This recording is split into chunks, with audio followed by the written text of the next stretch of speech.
अस्सलाम वालेकुम। यूएसए के वीज़ा की अर्ली अपॉइंटमेंट कैसे मिलती है? अगर आप पहले इंटरव्यू देना चाहें, अर्ली इंटरव्यू देना चाहें तो वो कैसे पॉसिबल हो सकता है? DS 160 फॉर्म में कौन सी ऐसी मिस्टेक्स हैं जिसकी वजह से वीज़ा बार-बार रिजेक्ट हो जाता है? यूएसए के वीज़ा इंटरव्यू में कौन से क्वेश्चंस पूछे जाते हैं? आपने किस तरीके से आंसर करना है? आपकी बैंक स्टेटमेंट कितनी होनी चाहिए? आप सिंगल अप्लाई करते हैं या विथ फैमिली अप्लाई करते हैं? तो उस हिसाब से आपके अकाउंट में कितने पैसे होने चाहिए? इनविटेशन लेटर की वजह से वीज़ा अप्रूव भी होता है और वीज़ा रिजेक्ट भी होता है, उसकी क्या वजह है?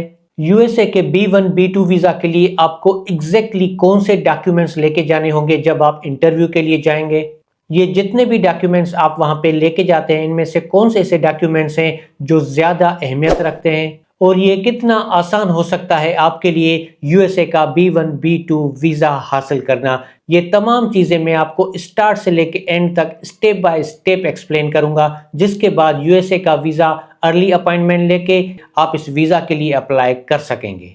मैं आपके साथ DS 160 फॉर्म जो पहले से फिल्ड है उसका लिंक भी मैं आपके साथ शेयर करूंगा, जिसको देखने के बाद भी आपको आइडिया हो जाएगा कि आपको अपना DS 160 फॉर्म कैसे फिल करना चाहिए। यहाँ पे DS 160 फॉर्म में एक कॉमन मिस्टेक है जो तकरीबन लोग करते हैं, जिसकी वजह से वीज़ा एक बार तो क्या बार बार रिजेक्ट हो जाता है। कोशिश करके DS 160 फॉर्म आप खुद फिल करें। इससे ये होगा कि आपको सारी डिटेल्स मालूम होंगी कि आपने फॉर्म में क्या फिल किया है, क्योंकि क्वेश्चंस जो होते हैं वो आपके DS 160 फॉर्म से पूछे जाते हैं। अगर किसी भी वजह से अगर आप अपना फॉर्म खुद फिल नहीं कर सकते तो आप बैठ के अपना फॉर्म फिल करवाएं और एक्यूरेट डिटेल्स जो है वो अपने फॉर्म में इंटर करवाएं। और जब आपका फॉर्म कंप्लीट हो जाता है तो उसको डाउनलोड करके PDF फॉर्मेट में अपने पास ज़रूर रखें, क्योंकि नेक्स्ट टाइम अगर आप कभी भी फॉर्म फिल करते हैं, अप्लाई करते हैं और आगे चल के जब आप दोबारा अप्लाई करते हैं यूएसए के वीज़ा के लिए, तो एग्जैक्टली सेम चीज़ें आपको डालनी होती है DS 160 फॉर्म में जो आपने पहले डाली थी, क्योंकि प्रीवियसली आपने जितने भी फॉर्म्स फिल किए हैं DS 160 के वो आपस में मैच किए जाते हैं। जो आपने फॉर्म में फिल करके सबमिट किया है वही आपके लिए फाइनल है। अगर इनविटेशन लेटर की तरफ आते हैं तो इनविटेशन लेटर की वजह से वीज़ा अप्रूव भी होता है, वीज़ा रिजेक्ट भी होता है। वो डिपेंड करता है कि जिसने आपको इनविटेशन लेटर दिया है वो वहाँ पे किस तरीके से गया है, क्या वो लीगल तरीके से गया है, इलीगल तरीके से गया है, कौन से वीज़ा पे गया था और इस वक्त उसका कौन सा वीज़ा स्टेटस है। अगर आपकी अपनी वीज़ा एप्लीकेशन स्ट्रांग है तो आप बगैर इनविटेशन के भी वीज़ा के लिए अप्लाई कर सकते हैं। इनविटेशन लेटर मैंडेटरी नहीं होता यूएसए के टूरिस्ट वीज़ा के लिए। अगर आप फैमिली विजिट के लिए अप्लाई करते हैं और वहां पे आपके क्लोज फैमिली रिलेटिव्स हैं तो इस केस में आप उनसे इनविटेशन लेटर मंगवा सकते हैं, या अगर आप बिजनेस पर्पस के लिए जाते हैं तो फिर भी आप इनविटेशन लेटर यूज कर सकते हैं। सबसे पहले ये चीज़ आप अपने माइंड में रखें कि फॉर्म DS 160 में आपने जो भी आंसर्स दिए हैं, अगर वहां से कोई सवाल आता है तो एग्जैक्टली आपने वही आंसर करना है, उससे आपने हट के कोई भी आंसर नहीं देना। वीज़ा इंटरव्यू में नॉर्मली सबसे पहले यही पूछा जाता है कि आपका पर्पस ऑफ विजिट क्या है, जो आपका एकदम क्लियर होना चाहिए। अगर आप वीज़ा ऑफिसर के सामने सोचना शुरू कर देंगे या लेट रिप्लाई करेंगे तो इससे आपके वीज़ा अप्रूवल के चांसेस कम हो सकते हैं। अगला क्वेश्चन ये पूछा जाता है कि क्या यूएसए में आपका कोई भी रिलेटिव या कोई भी फ्रेंड है। अगला क्वेश्चन ये होता है कि आप वहाँ पे कहाँ पे स्टे करेंगे। अगर आपके रिलेटिव या कोई फ्रेंड है तो क्या वहाँ पे स्टे करेंगे या आप होटल में स्टे करेंगे, तो होटल बुकिंग आपके पास होनी चाहिए।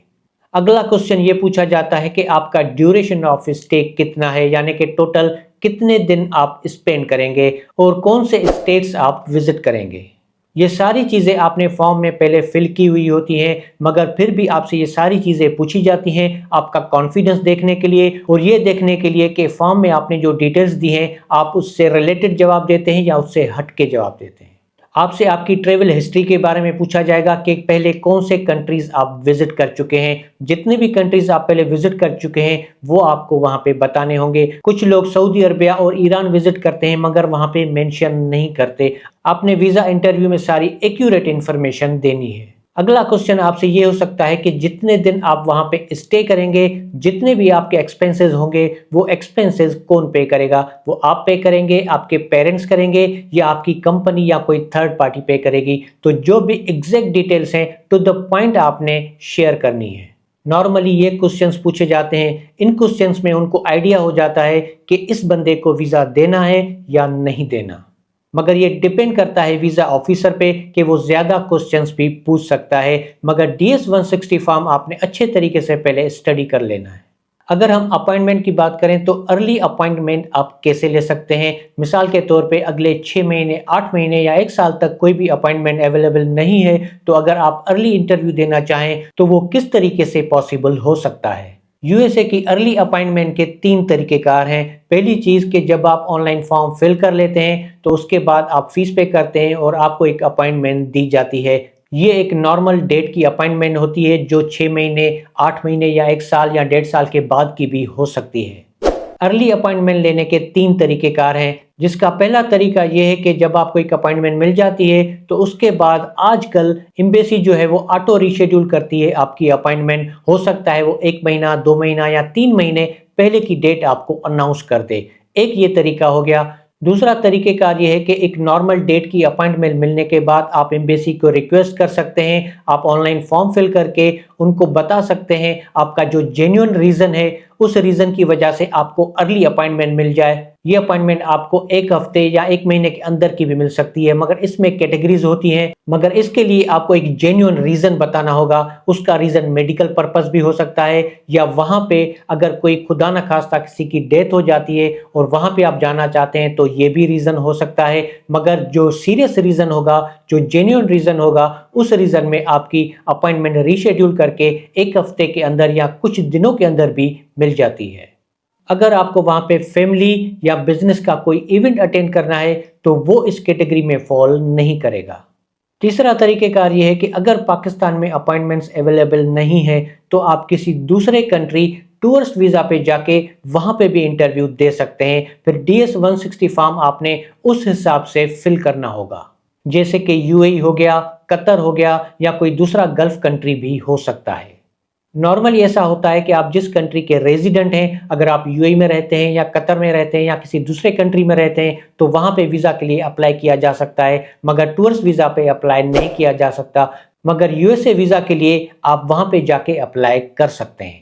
एक चीज़ आप यहाँ पे नोट कर लें कि मैंने आपके साथ ऑथेंटिक चीज़ें शेयर की हैं। अब इसका ये मतलब हरगिज़ नहीं है कि आप फ़ौरन अपना डिसीजन लें और बाहर जाके वीज़ा के लिए अप्लाई करें या किसी भी किस्म का कोई भी डिसीजन लें। आपने अपनी रिसर्च भी लाजमी करनी है। अगर कोई क्वेश्चन है तो आप एम्बेसी से ईमेल या फ़ोन के ज़रिए भी रब्ता करके वो चीज़ क्लियर कर सकते हैं। सारी चीज़ें पहले डबल चेक करें, डबल कंफर्म करें। जब ये सारी चीज़ें आपको कंफर्म हो जाए उसके बाद आप अपनी मर्ज़ी के हिसाब से आप अपना डिसीजन ले सकते हैं।